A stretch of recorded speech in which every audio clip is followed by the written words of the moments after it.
खाना खा के कोई थक सकता है? नींद पूरी करके कोई थक सकता है? नहीं, मैं अकेली ऐसी इंसान हूँ। नमस्कार, राम राम जी। कैसे हैं आप लोग? सब ठीक? आशा करती हूँ आप लोग ठीक होंगे, सेहतमंद होंगे। यही प्रार्थना है प्रभु के चरणों में। दिया बत्ती करी थी तो थोड़ा सा धूप किया था, तो उसकी वजह से मुझे ये सब हुआ।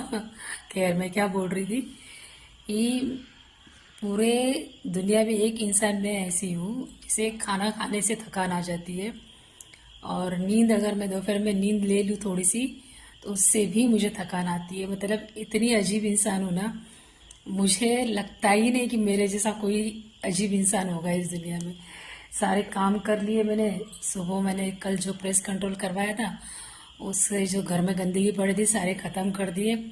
लेकिन इतनी थक गई थी ना मैं कि मैंने दोपहर का खाना वाना बनाया। शेपूची भाजी, शेपू की सब्ज़ी को हिंदी में क्या बोलते हैं मुझे पता नहीं। जवार की रोटी बनाई थी, वरण भात। ये जो महाराष्ट्रन खाना ना, बहुत मतलब दुनिया से अलग खाना है हम लोगों का। बहुत अच्छा लगता है ये खाना। तो ये मस्त बनाया, गर्मा गर्म रोटी भी खाई, और मैं जो सो गई। 10 से 15 मिनट ही मुझे मेरी आँख लगी होगी, लेकिन उसी से मुझे इतनी थकान महसूस हो रही है। और मैं कह रही हूँ आपसे, अब सारी रात है ना, बिस्तर में भगवान से लड़ना ही है। प्रभु के साथ सिर्फ मैंने बातें ही करनी है। ये हुआ, वो हुआ, ऐसे हुआ, आंखें बंद करके बस उनके साथ बातें करनी है। और वहीं पे सबको पता है, जो लोग यूट्यूब पे नहीं जानते मुझे, मैं जहाँ मेरा घर का मंदिर है वहीं पे मैं सोती हूँ। भगवान के मंदिर के साइड में, सामने नहीं, साइड में सोती हूँ। तो ये वीडियो मैं इसलिए बना रही हूँ, जब मैं दोपहर में सोई थी ना, तो क्या हुआ कि मतलब थोड़ी सी गहरी नींद आ गई। फिर मैं जग गई। दरवाज़ा अपने आप खुल गया था, या बेटा कहीं या पति बाहर चला गया होगा, चले गए होंगे, तो इसीलिए वो दरवाज़ा शायद खुला रह गया। तो मेरी आँख खुल गई। फिर मैं दोबारा सोई, तो सिर्फ ऐसे कहते ना, नींद का एक ये होता है आँखों में, वैसे थी। नींद नहीं आ रही थी मुझे। नींद खुल नहीं रही थी, तो आधी नींद और आधी जगी में ऐसी थी।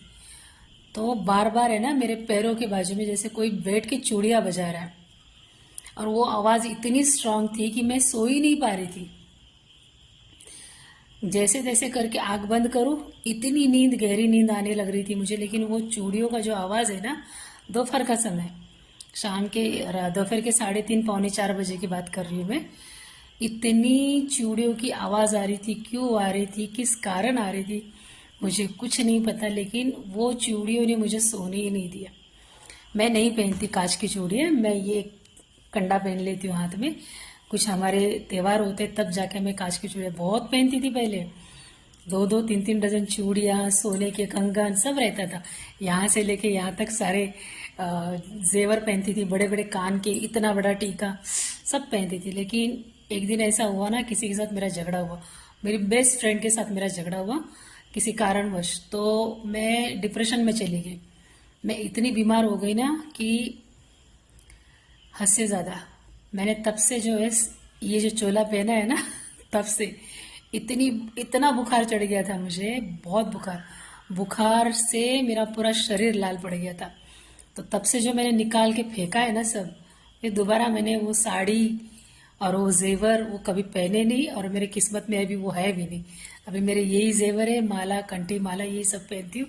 तुलसी की माला है, रुद्राक्ष की माला है, ये काले रुद्राक्ष है, तो यही सब पहनती हूँ अभी मैं। वो सब पहनती ही नहीं, काफ़ी साल हो गए, 20 साल हो गए इस बात को। तब से नहीं तो मैंने कभी साड़ी के अलावा कुछ नहीं पहना है, क्योंकि घर में बड़े लोग रहते थे, तो उनके शर्म के कारण मैंने कभी पहना ही नहीं। जब बीमार हो गई और कुछ पहनने के लायक ही नहीं रही, क्योंकि अपने आप को संभालना ही बहुत बड़ी बात थी, तो तब से मैंने बंद कर दिया। लेकिन दोपहर में जो मेरे साथ हुआ ना, सच कह रही हूँ, मैं परेशान हो गई दोपहर की आवाज़ से। इतनी तेज़ आवाज़ थी वो चूड़ियों की। ऐसा क्यों हुआ मेरे साथ मैं नहीं जानती, लेकिन हुआ है मेरे साथ। अगर आप लोग इस बात को समझ सकते हैं तो मुझे ज़रूर बताएं। मैं नींद में नहीं थी, ऐसे हल्के, मतलब क्या कहूँ आपको, एक अजीब से धुंध में थी मैं नींद के, जो मैं जाग भी रही थी और सो भी रही थी। तो मुझे मेरे अपने पैरों के पास जैसे ऐसे लग रहा था कोई बैठ के चूड़ियाँ बजा रहा है। और दोपहर का समय था, 3:30 पौने 4 बजे होंगे, तब की बात है ये। अगर आप लोग मुझे कोई बता सकता है तो ज़रूर बताइए ऐसा क्यों हुआ मेरे साथ। और हमेशा मेरे साथ ऐसा सब होते रहता है, कुछ ना कुछ कुछ ना कुछ। मेरी ज़िंदगी मतलब ना, हाय हाय क्या बताओ आपको। धीरे धीरे सब बता दूंगी। चलिए, जय सिया राम। छोटे छोटे वीडियो बनाती हूँ क्योंकि लंबी वीडियो सुनने में लोग बहुत बोर होते हैं, तो इसके लिए मैं छोटे छोटे वीडियो बनाती हूँ। अगली बार अगर आप लोग चाहेंगे तो मैं लंबी वीडियो ज़रूर बनाऊंगी। जय सिया राम।